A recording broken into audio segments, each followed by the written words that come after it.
바르셀로나는 2일 한국 시간 공식 홈페이지를 통해 우리는 야말과 2026년 6월 30일까지 머무는 새로운 계약에 합의했다. 바이아웃 조항은 10억 유로, 약 1조 4,289억 원으로 설정됐다고 공식 발표했다. 야말은 바르셀로나가 키워낸 또 하나의 역대급 재능이다. 야말은 스페인 국적으로 바르셀로나가 자랑하는 유소년 아카데미인 라 마시아에서 성장했다.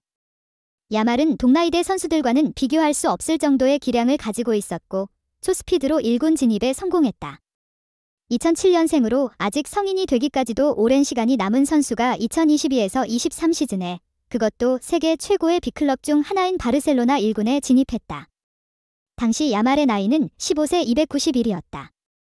바르셀로나 역대 최연소 데뷔 기록을 작성한 야말이다. 야말을 1군에 투입한 사비 에르난데스 바르셀로나 감독은 바르셀로나의 한 시대를 책임질 선수다. 15살이긴 해도 우릴 도울 수 있을 것 같았다. 엄청난 기술과 재능을 보유했다 라며 엄청난 극찬을 남겼다. 야말은 2023에서 24 시즌부터는 확실한 바르셀로나의 주전으로 활약 중이다. 8라운드까지 리그 모든 경기에 출장해 2도움을 기록 중이다. 야말의 성장세는 여기서 멈추지 않았다. 스페인 국가대표팀에도 곧바로 발탁된 야말은 A매치 데뷔전에서 데뷔골을 신고하면서 스페인 역사상 최연소 득점자 기록도 새롭게 썼다. 16세 57일에 스페인 국가대표팀에 선발된 것도 대단한데 득점포까지 가동했다.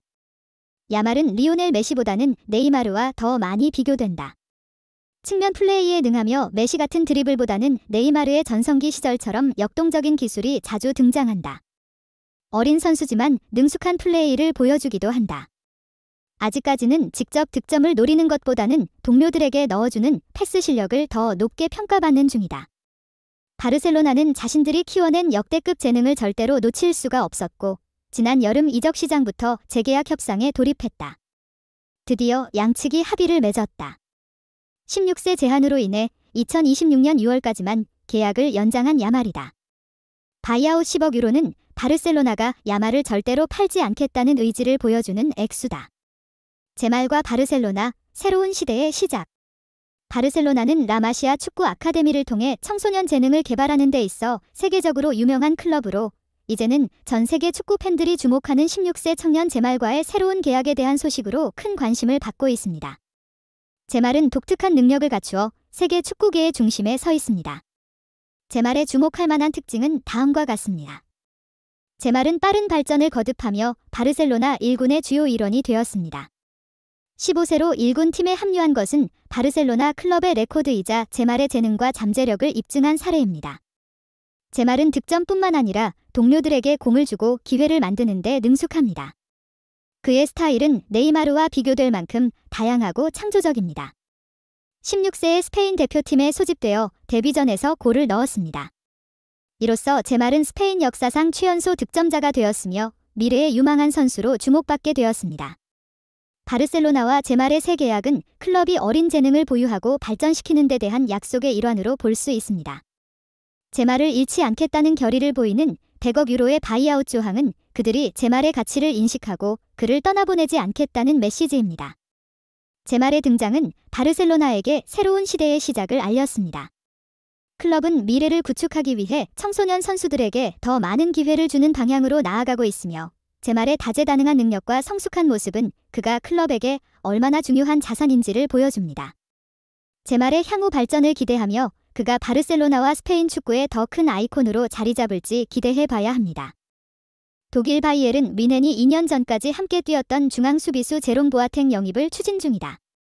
보아탱과 전 여자친구는 휴가 중 말다툼을 벌였고 이 과정에서 보아탱이 여성을 폭행한 것으로 알려졌다. 검찰은 보아탱이 의도적으로 여성의 신체에 폭력을 가한 것으로 보고 보아탱을 기소했다. 외신은 뮌헨 법원이 발표한 성명문을 보면 증거자료를 수집한 뒤 다시 재판을 진행할 것이라 전했다고 밝혔다. 보아탱의 전 여자친구는 보아탱과 결별한 뒤 숨진 채로 발견되기도 했다. 뮌헨을 지휘하는 토마스 투헬 감독은 3일 한국 시간 미드필더 요주아 키미히와 함께 치른 인터뷰에서 보아탱 영입 의지를 밝혔다. 뮌헨은 3일 오전 4시 한국 시간 2023-24 유럽 축구연맹 UEFA 챔피언스리그 조별리그 2라운드 코펜하겐 덴마크와 원정 경기를 앞두고 기자회견을 열었다. 가장 많은 화제를 불러일으킨 주제는 보아탱의 복귀에 관한 것이었다. 투헬 감독은 무죄 추정의 원칙에 따라 재판이 끝날 때까지 보아탱에 대한 혐의는 진실을 가릴 수 없다며 뮌헨은 구단의 축구에 관한 결정을 내릴 권리가 있다. 보아탱은 좋은 장점을 가진 선수다. 우리와 함께 훈련할 수 있는 권리가 있다. 현재 몸 상태도 좋고 상황이 어찌됐건 보아탱은 우리와 함께하고 있다. 더 두고 본 후 영입할지 결정하겠다며 마무리했다. 가나 혈통의 독일 선수인 보아탱은 2011년 뮌헨에 합류해 그의 전성기를 맞았다. 약 10년간 뮌헨에 자신의 청춘을 바치며 수비적 다재다능함을 뽐낸 보아탱은 좋은 롱패스 성공률과 빠른 달리기를 가진 대단한 수비수였다. 뮌헨은 보아탱의 활약에 힘입어 9개의 마이스터샬레 독일 분데스리가 우승 트로피를 획득했고 2번의 챔피언스리그 트로피 획득을 통해 팀의 역사적인 트래블, 리그, 자국 컵 대회, 챔피언스리그를 모두 한 시즌에 우승하는 것을 2번이나 이뤘다. 보아탱은 2021년 정든 뮌헨을 떠난 뒤 프랑스 리그 1 올랭피크 리옹으로 떠났지만 오래 머물지 못하고 1년 만에 팀을 나왔다. 지난 2022-23 시즌 리옹 이후 뛸 수 있는 구단을 찾았지만 보아탱을 원하는 구단이 없어 결국 1년간 무지개 상태로 시간을 보내야 했다. 그러던 와중 2023-24 시즌 개막 후 뮌헨과 강하게 연결되며 뮌헨으로 복귀할 수 있는 길이 생긴 것이다. 투헬 감독은 이번 시즌 주전 중앙 수비수가 단 3명, 김민재, 마테이스 더 리흐트, 다요트 우파메카노 뿐이다. 그런데 최근 더 리흐트가 다쳤다. 그러다 보니 챔피언스리그와 리그 경기, 자국 컵 대회인 DFB 포칼까지 순항하기 위해선 백업 차원이 필요하다. 준수한 활약을 펼쳤던 보아탱을 영입해 보충 자원을 마련하려는 이유다. 챔피언스리그는 선수 등록이 끝났지만 분데스리가는 당장 뛸 수 있다. 그러나 보아탱은 축구 외적인 논란에 끊임없이 시달려오고 있다. 지난 2018 러시아 월드컵 이후 보아탱은 여자친구를 폭행한 혐의로 재판에 회부됐고 결국 120만 유로, 약 17억 원의 벌금을 내는 것으로 사건은 마무리되는 듯 했다. 그러나 완전히 끝난 줄 알았던 사건은 올해 다시 재점화됐다. 외신이 지난달 보도한 내용에 따르면 보아탱의 이전 재판 결과는 무효화됐다. 뮌헨 지역 고등법원에서 재판 과정상 오류가 있었다고 인정해서다. 보아탱과 전 여자친구는 휴가 중 말다툼을 벌였고 이 과정에서 보아탱이 여성을 폭행한 것으로 알려졌다. 검찰은 보아탱이 의도적으로 여성의 신체에 폭력을 가한 것으로 보고 보아탱을 기소했다.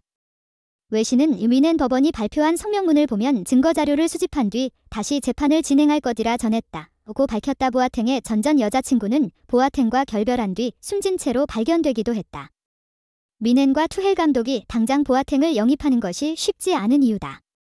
현재 독이 든 성배와 같기 때문이다. 보아탱이 무죄라면 선수단의 전력 상승에 도움이 될 수 있지만 보아탱이 유죄로 밝혀진다면 구단의 이미지는 물론이고 구단 내부 징계로 출전까지 시키지 못할 수 있는 상황을 초래할 수 있다. 보아탱 영입을 두고 많은 뮌헨 팬들은 갑론을 박을 펼치고 있다. 한편은 만약 보아탱이 유죄로 밝혀진다 해도 대가를 치르면 된다.